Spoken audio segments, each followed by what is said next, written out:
Hello friends, welcome to the Book Summary Hub. Today we are going to talk about the book Focus on What Matters by Darius Foroux.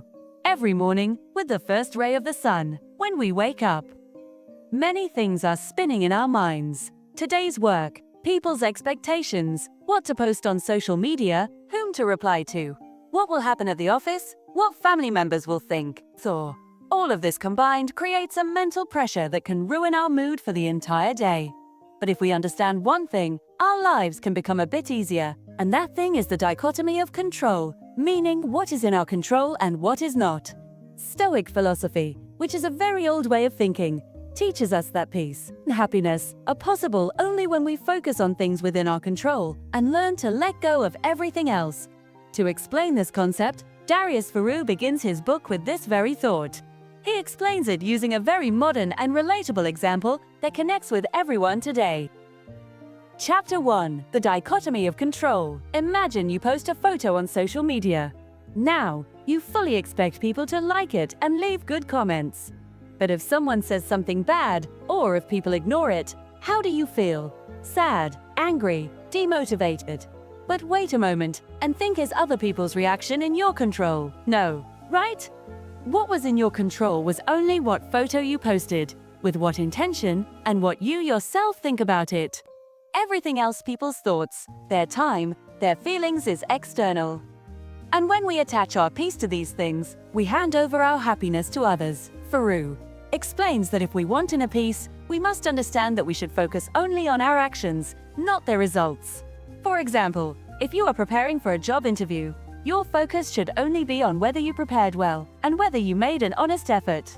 Whether you get the job or not is not in your hands. The company's needs, the level of other candidates, the interviewer's mood, these are uncontrollable factors. We often get upset because we want to control things that were never in our hands. Someone didn't reply, someone ignored you. You didn't get a promotion, it rained, or there was a traffic jam. We get unnecessarily upset over these things. If we think like Stoics, we can understand that our energy should only be spent on things we can change. This philosophy works not just for big decisions, but also in small daily situations.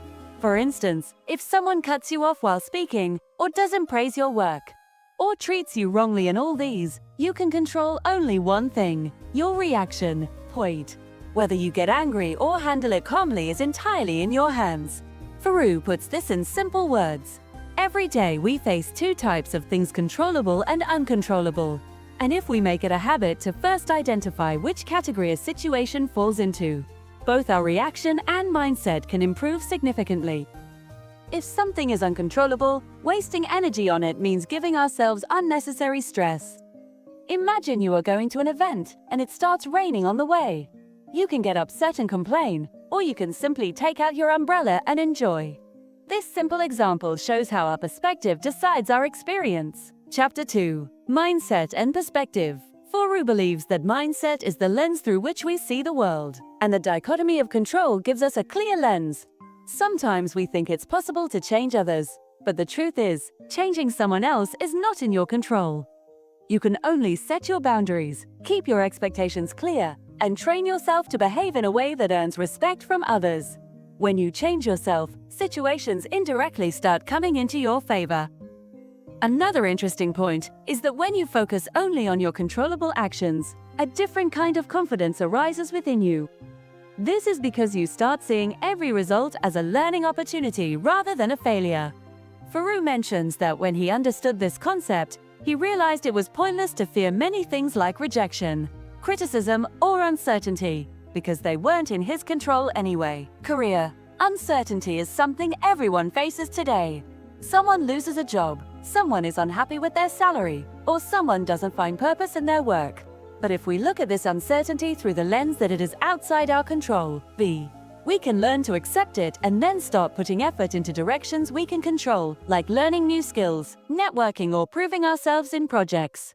Similarly, the pressure of social media, feeling inferior by looking at someone else's life if you like are free. Now, back to the summary. Others' achievements, seeing them and feeling insecure, all of this happens until we realize that their life is not in our control. We can only live our own life honestly. When we focus on our own actions, habits, and thoughts, comparisons fade away. Foroux says that peace is possible when you learn to let go of control. Then your life moves in a different direction. You become more relaxed, focused, and present because you live every moment with acceptance rather than resistance. This concept teaches us that the easiest way to handle stress is detach from the outcome and attach to the process. When we focus on the process, we grow, learn, and mature, and that is real success. Every day, when you face a situation, just ask yourself one simple question: is this in my control? If yes, take action. If no, let it go. Gradually, this practice will become a habit, bringing clarity and calmness to your life. This way, Stoic philosophy and Darius Foroux, a simple yet powerful explanation, gives us a mindset that is very necessary in today's fast and confused world. Peace that we seek outside comes from within, and its path is understanding control and applying it correctly. If you adopt this philosophy, problems might not end, but their impact will surely decrease. And that is what we all want: a peaceful, clear, and fulfilling life. Chapter 3: Letters as Meditation. When we think deeply about life, we realize that many problems come not from outside, but from within. We think too much about ourselves, fear things, try to prove ourselves, seek validation, and yet never stay happy with ourselves. One way to understand these emotions is to slow down and talk to our own minds, a kind of self-meditation. This is exactly what those letters do. Each letter is like a small meditation. In this book, every letter is 2 to 4 pages long, but the message inside reaches straight to the heart and mind. Each letter is based on a specific theme, like fear, overthinking, comparison, chasing validation, or letting go. Because these are short reflections, they're easy to read and make you want to read them again and again. It feels as if a friend is explaining things to us, or perhaps we are reading our own heart's thoughts on paper. Each letter raises a question and gradually finds an answer, but that answer is found within ourselves. For instance, one letter talks about fear. We all struggle with some fear of failure, rejection, or being alone. But this letter explains that understanding and facing fear is more important than avoiding it. This fear has come to teach us something, not to stop us. When we sit with fear and ask, "What do you want to show me?" we begin to get clarity. Then another letter talks about overthinking. This is very relatable because we all overthink something or the other, something someone said, a situation that didn't go as planned, or anxiety about the future. This letter teaches us that thinking repeatedly doesn't bring a solution. It only creates more confusion. When we get stuck in overthinking, we disconnect from the present moment. This letter teaches us how to be grounded, breathe, pause, and trust that what is meant to happen will happen. Everything does not need to be analyzed repeatedly. Another powerful letter is about validation.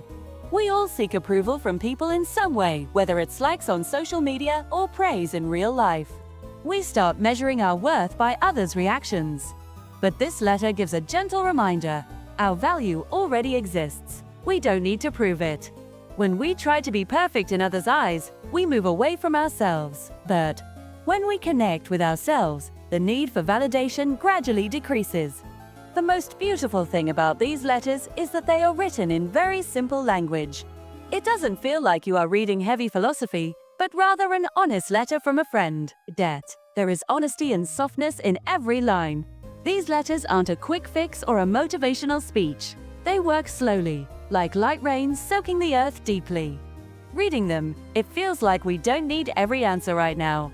We just need to know we are not alone and we can grow gradually. The format has a special quality: it is repeatable. You read a letter today, then read the same letter again after a week, and its meaning feels even deeper. Because every time we look at that letter with a new thought or feeling. Just as in meditation, we observe the same breath every day, but every day the experience is different. These letters also bring new meanings every time. Reading these letters is like having a conversation with yourself. When we read a letter, it unlocks something within us, sometimes old memories, sometimes a buried feeling, sometimes clarity. And in that moment, we understand ourselves a bit better. And maybe that is the biggest gift, the ability to connect with oneself. Some letters are a bit raw, like those written on grief or loneliness. But this pain is also shared in a very authentic way. It doesn't feel like we are just being told to be strong or think positive. Instead, these letters allow us to accept our emotions, sit with them, and move slowly toward healing. These letters can be read in any order. There is no rule about which to read first. Whatever you are feeling that day, pick that letter. This freedom is also very soothing because it reminds us that healing and growth are not linear. Sometimes we have to go back to get the strength to move forward. Every letter is a gentle pause. It gives us a break from the rush of the fast world. They teach us that every answer is not found in a hurry. Sometimes, you just have to sit and listen to the voice of your mind, the whispers of your heart. And in these letters, that quiet voice is found which says, "It's okay. You are doing fine. Just breathe." The biggest strength of this book is that it doesn't tell you the need to become better.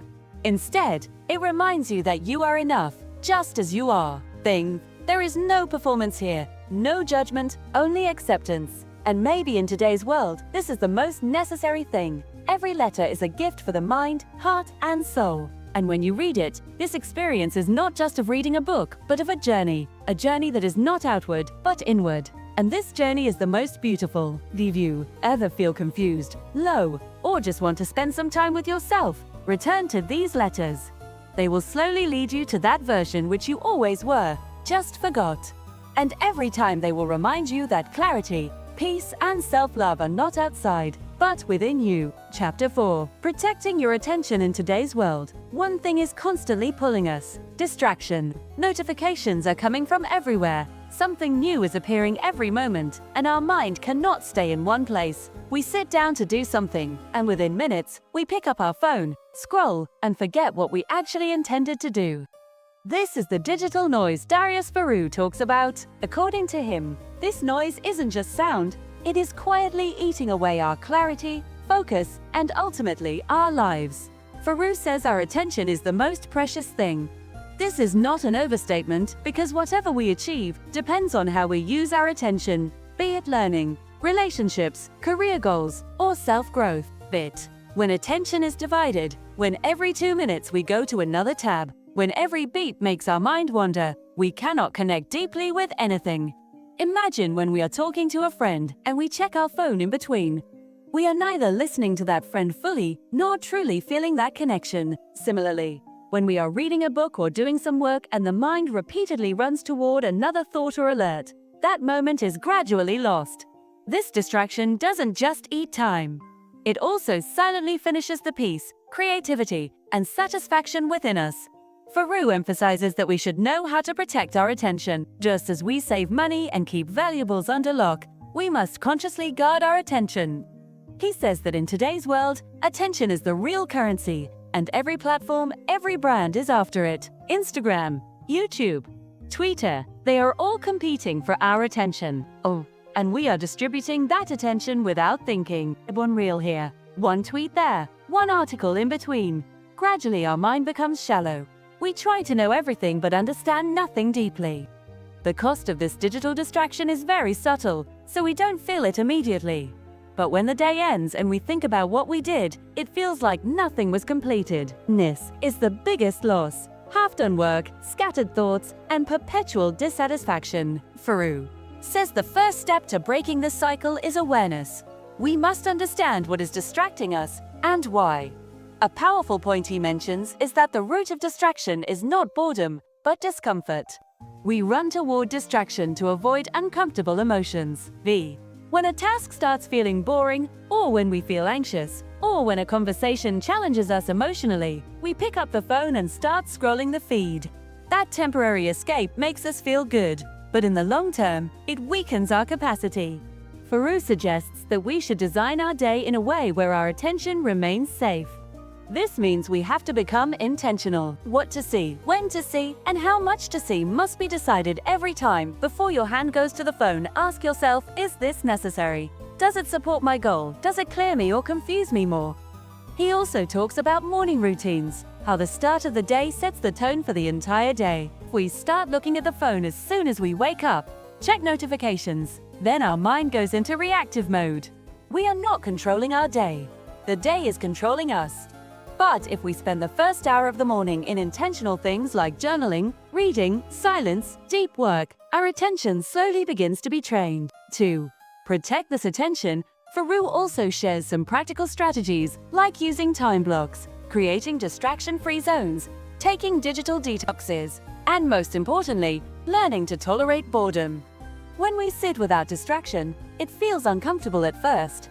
But then gradually that boredom starts turning into ideas and clarity. Our best thoughts come when we are just thinking, not drowned in some feed. Another interesting point he makes is the difference between deep work and shallow work. Many times we stay busy all day but do nothing meaningful.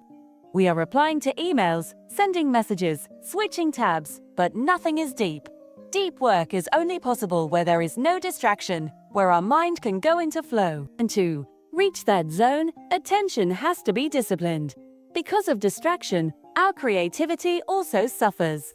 We think that scrolling will give us inspiration, but the opposite happens. The mind gets overwhelmed, comparison starts, and self-doubt begins. Foroux says real inspiration comes from silence. When the mind is quiet, only then can it observe, imagine, and create. His entire message is that the price of distraction is not just time. It affects our peace of mind, quality of work, and even our identity. When we repeatedly listen to someone else's voice, we gradually lose our own voice. Therefore, it is necessary that we reclaim our attention and use it in the direction where there is growth, clarity, and meaning. Reading all these things, it feels like we have all been caught in this trap at some point. But the good thing is that the way out is also with us. We just need a little awareness, a little courage, and a little structure. We can all design our day where there is less noise and more purpose. When we start understanding the value of our attention, we automatically become selective. We stop giving importance to everything and choose only those things that really matter to us. And this is the beginning of living with focus. Foroux doesn't scare us, he inspires us. His style is like a friend saying softly, "You are capable. Just become a little conscious, stay." And maybe this is what touches us deep inside. He teaches us that in today's world, saving your attention is the biggest achievement. So next time we pick up the phone unnecessarily, just take a pause. Ask yourself, am I giving my most precious asset to someone else? If the answer is yes, the choice is with us to take it back, to invest it in the right place, and to save our clarity even in the noise of distraction. This is Foroux's true message. Save your attention because this is your real power. Chapter 5. Avoiding regret. Many times we lie down at night and think, I wish I had done that at that time. I wish I had taken that matter seriously. I wish I had talked openly to that person. These I wish moments are the real regrets. Darius Foroux explains this emotion with great simplicity and truth. According to him, regret doesn't just come because we made a mistake, but because our actions do not match our values. When we do something that doesn't feel right in our hearts, regret slowly grows inside. We have all felt at some point that we are doing something that doesn't feel right in our heart. But we do it because everyone is doing it, or this is what should be done. These small mismatches later turn into big regrets. Foroux says the way to avoid regret is not to become perfect, but to repeatedly ask ourselves, am I doing what is truly important to me? This question sounds small, but its impact is very deep. Imagine if every day, before every decision, we ask ourselves if this is aligned with our life's purpose, then maybe we can save many wrong steps. Often, we live on autopilot. Same routine, same job, same complaints. Without thinking if these are truly the things that fulfill us, Foroux says to break this pattern. He explains that regret is not just regret for the past, it is a signal. When we feel regret over a choice, it points towards some ignored truth within us. For example, if there is regret about a job, maybe that job didn't match our passion or values. If there is regret about a relationship, maybe we didn't express our emotions honestly. Regret is a feedback, a mirror that shows where we compromised with ourselves. Now think if we understand that the way to avoid regret is to stay aligned, meaning what we think, we say, what we say. We do, then clarity starts coming into life on its own. Foroux encourages us to become proactive, to think beforehand and decide what is important for us. Only then will we be able to take value-based decisions. Values don't just mean big words like honesty, kindness, growth, courage, but those things that give meaning to our life. Foroux says if we are not clear about our values, we start living on others' standards. And when we take decisions according to others, regret is almost guaranteed. An interesting point is that many times regret doesn't come immediately. Today we compromise on something and think, okay, no problem.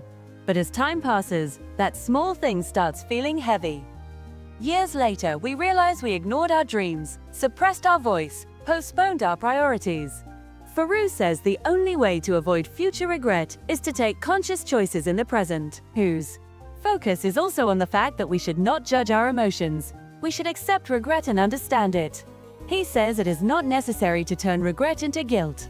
Instead, look at it as a guide that tells you what you need to change now. This shift is very powerful.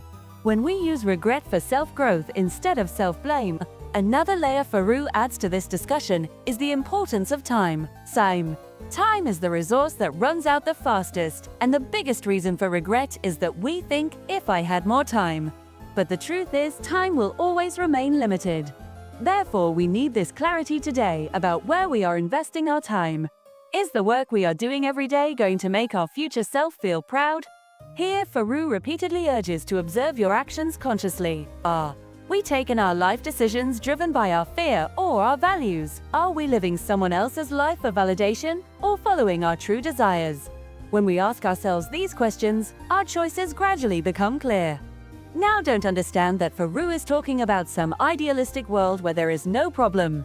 He himself says that in the real world sometimes we have to compromise.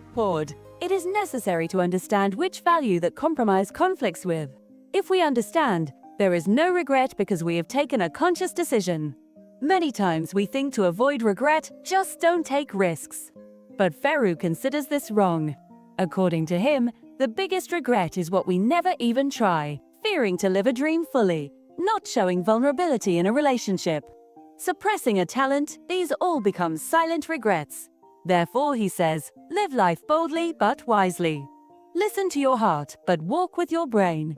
Take action, but stay aligned with values. All these things feel very real and relatable because we are all at that turn sometimes where there are two paths, one easy but without purpose, and one difficult but full of meaning.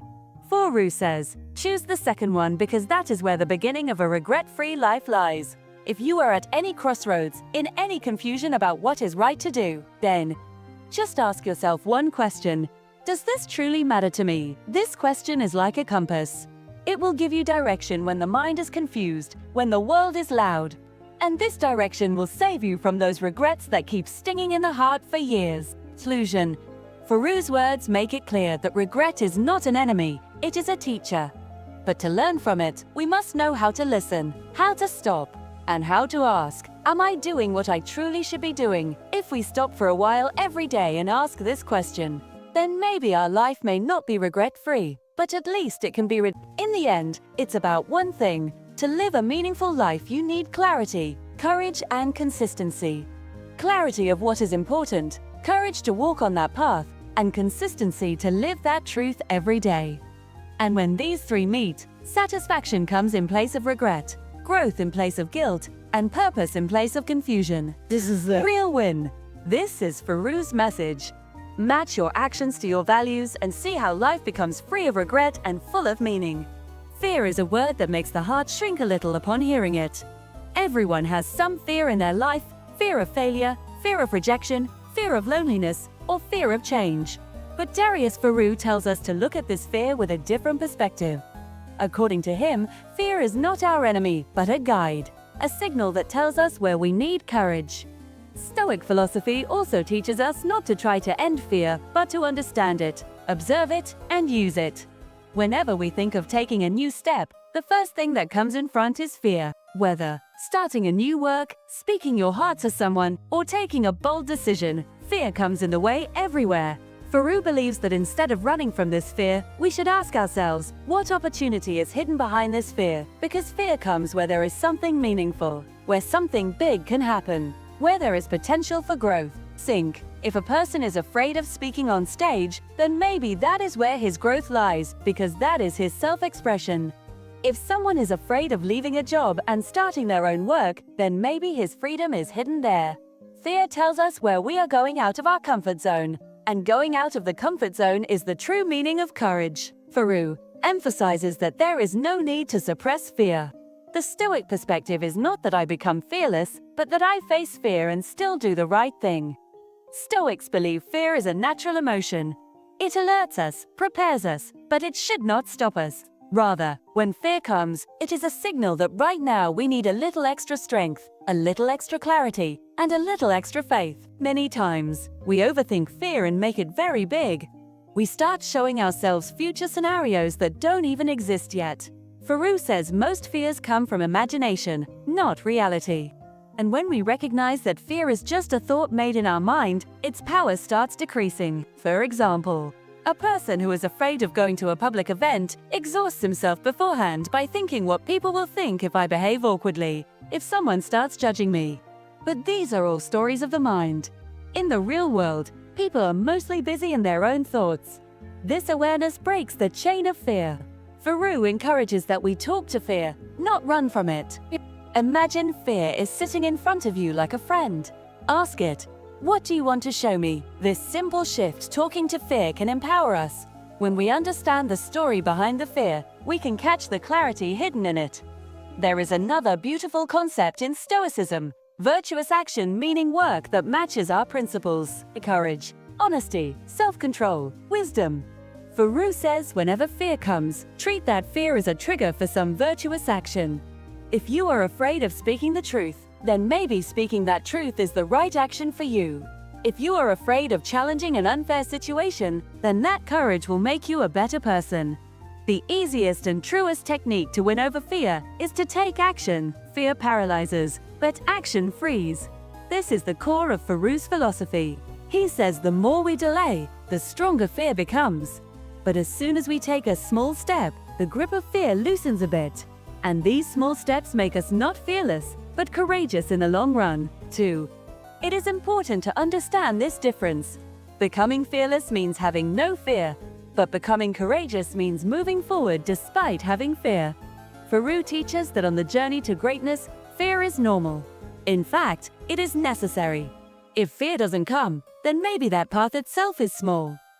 Another powerful point Foroux mentions is that we should categorize our fear. Every fear is not equal. Some fears are logical, like being afraid of fire or avoiding an accident. But some fears are purely psychological, like fearing someone's opinion or imagining failure. Stoic Mindset teaches to first differentiate between these two types of fear. Then, where there is logical fear, keep safety. And where there is psychological fear, move forward with self-awareness and reflection. Fear can slow us down, but if we understand it, the same fear can push us in the right direction. Foroux also suggests that you keep a journal of fear. Whenever a fear bothers you, write it down. What is the fear? Why is it there? What is the reality related to it? This process gives clarity and many times reduces the intensity of fear by half. Another idea that is very beautiful is that don't foster regret because of fear. Think if you don't do something just because you are afraid, and later you regret that decision, then how expensive did that fear turn out to be? Foroux says long-term regret is more dangerous than short-term fear. Therefore, don't be afraid of temporary discomfort. It can make you stronger forever. So friends, this was our book summary for today. How did you like it? Let us know in the comments, and thank you for listening to the summary till the end.